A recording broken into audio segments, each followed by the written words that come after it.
à toutes et à tous. Aujourd'hui, on se retrouve chez Casselet Diffusion à Alès avec Michel Castagnier, agent commercial avec l'exclusivité des produits dans le Gard, pour l'interview métier du mois. Bonjour à tous et à toutes, merci. Alors mon métier c'est très simple, je suis agent commercial. Particularité d'avoir l'exclusivité sur les maisons, domaines et propriétés que je distribue sur le département du Gard.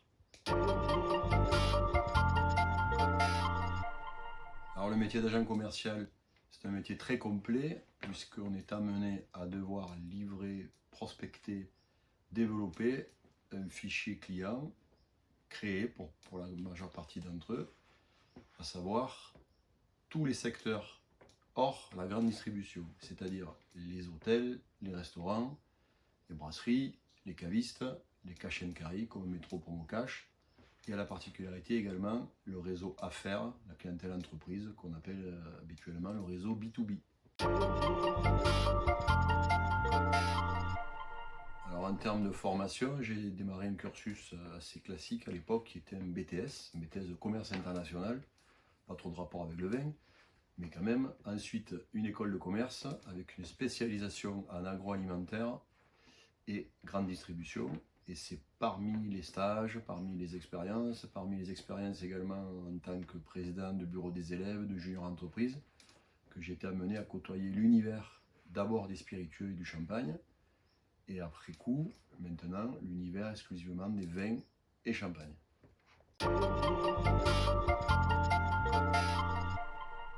Alors j'ai d'abord démarré ma carrière dans une multinationale des spiritueux anglo-saxonnes, 12 ans à différents postes, évolution également, et l'entreprise s'est fait racheter par un groupe français d'ailleurs de vins et spiritueux, et c'était l'occasion pour moi d'imaginer de redémarrer une histoire. Alors après cette longue expérience dans les spiritueux et le changement de direction qu'il fallait prendre, j'ai pris l'option de créer une entreprise, et donc j'ai démarré une agence commerciale en lien avec un métier que je connaissais pour partie, un univers que je découvrais un peu plus, c'est le milieu du vin, mais avec une expertise, bien entendu, sur les réseaux de distribution, la commercialisation, et bien sûr une passion, parce que par définition, quand on commence à démarrer l'activité dans le vin, si on n'est pas intéressé par le produit, de par sa élaboration, sa transmission et son développement, c'est un produit un peu particulier qui prend du temps, c'est pas forcément un produit ultra simple à développer, il faut quand même un petit peu de compétences à l'intérieur.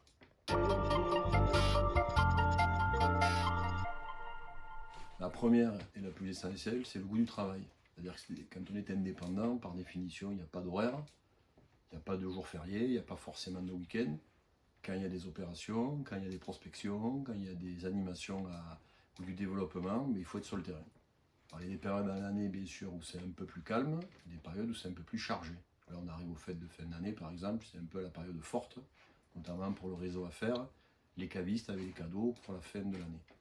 Après, donc, en termes de compétences, il faut une capacité d'organisation, puisqu'on est tout seul, une capacité de convaincre, de conviction, donc ça, c'est aussi des techniques de vente.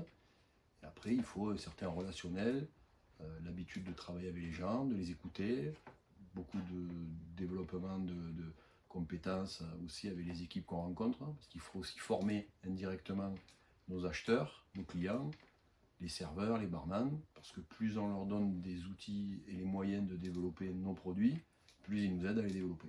Alors, les défis qu'on rencontre au quotidien, c'est surtout de fidéliser une clientèle qui est assez versatile, parce qu'en ce moment on est sur un secteur qui est quand même en difficulté, beaucoup d'affaires ferment, l'après-Covid a été compliqué, il y a économiquement des clients qui ont dû absorber des fermetures, même s'ils ont touché des aides, ils ont aussi fait des prêts qu'il faut rembourser.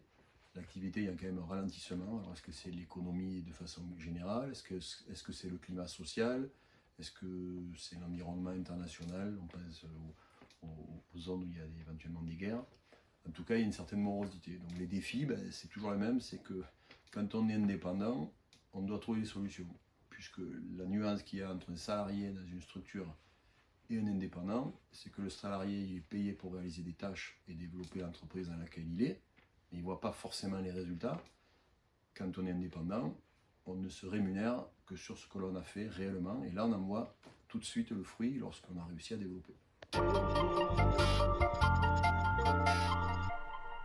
ce que j'aime le plus dans ce que je fais, c'est la variété, la sensation, même si c'est une vraie réalité, qu'on ne fait jamais tout le temps la même chose, même si de façon générale, on voit à peu près les mêmes clients, on développe ou on présente de façon assez régulière les mêmes produits, les mêmes vins, les mêmes domaines, mais la variété du métier, la particularité du métier fait qu'on croise toute la journée des gens d'univers complètement différents, et ça c'est plutôt intéressant. Mon métier est un maillon essentiel de la chaîne de développement du secteur, puisque on est la force commerciale des domaines pour lesquels on a des contrats de travail, d'exclusivité sur les départements où on représente ces domaines. Et donc clairement, les domaines avec qui on travaille ont fait le choix de passer par un réseau de professionnels, que sont les agents commerciaux, en évitant de travailler eux-mêmes le commerce. Ils se concentrent donc sur ce qu'ils savent faire, c'est-à-dire produire, développer la qualité des vins, des champagnes, ou quelques spiritueux qu'ils produisent, et nous, on développe les ventes.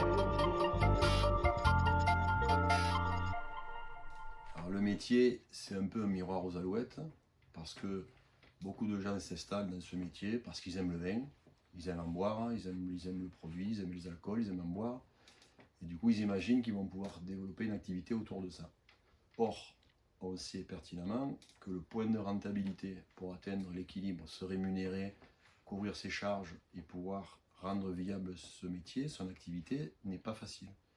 Alors nous, la particularité, c'est qu'on avait intégré il y a 17 ans, quand on a créé l'entreprise, l'option, qui est un peu la tendance du moment, d'avoir à côté de l'agence commerciale une structure aussi de grossiste qui est capable du coup d'acheter, de revendre en facturant pour des clients qui auraient des problématiques d'achat de quantité importante, qui voudraient avoir de la variété sans forcément s'engager sur des volumes. Donc le développement du métier, les agents commerciaux ou les agences commerciales vont continuer. Je pense que moi, il y en aura moins. Et il y aura de plus en plus de structures assez mobiles, assez souples. Et c'est peut-être ça aussi la difficulté, parce qu'au-delà de devoir gérer la clientèle, les prospections, le développement, il faudra aussi être capable de gérer un plan comptable, une rentabilité, une entreprise, puisqu'on aura par définition la gestion d'un bilan de façon plus précise que lorsqu'on est agent ou on travaille sur des bilans beaucoup plus simplifiés.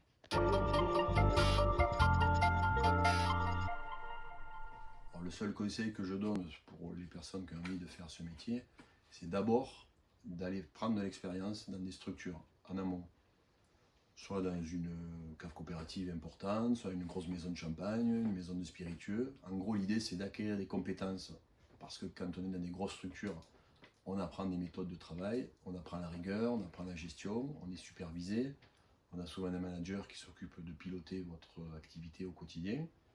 Et je pense qu'après, c'est intéressant d'imaginer, quand on a quelques années d'expérience, pourquoi pas de se lancer, sachant que quand on se lance, par définition, on part dans l'inconnu. Alors dans nos métiers, on peut racheter des portefeuilles, c'est-à-dire racheter des portefeuilles d'agents commerciaux qui partent à la retraite ou qui souhaitent changer d'activité, mais ça sous-entend pour le coup un investissement. On peut démarrer aussi sans investissement, mais il faut avoir de la trésorerie, c'est-à-dire de l'argent d'avance, parce qu'on ne gagne pas tout de suite sa vie, et avant de se rémunérer correctement, de pouvoir rémunérer le fruit de son travail, il faut souvent un petit peu de temps. Le mot de la fin, ça serait de dire qu'effectivement, le milieu du vin, le milieu du champagne, sont des très beaux métiers. Ça fait souvent rêver, parce qu'on parle de marques ou d'appellations prestigieuses.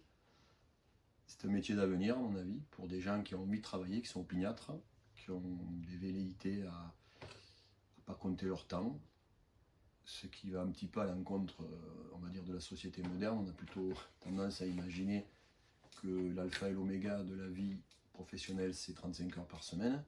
Nous, on fait souvent 60 à 70.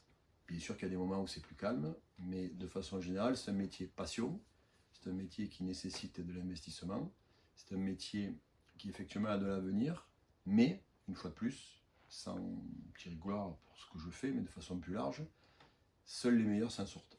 Alors merci beaucoup de nous avoir accordé ce temps et cette belle interview.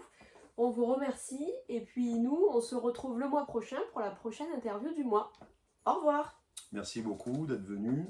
J'espère que j'aurai suscité de l'intérêt et bien sûr à disposition si les compléments d'information sont nécessaires. Au plaisir, à bientôt.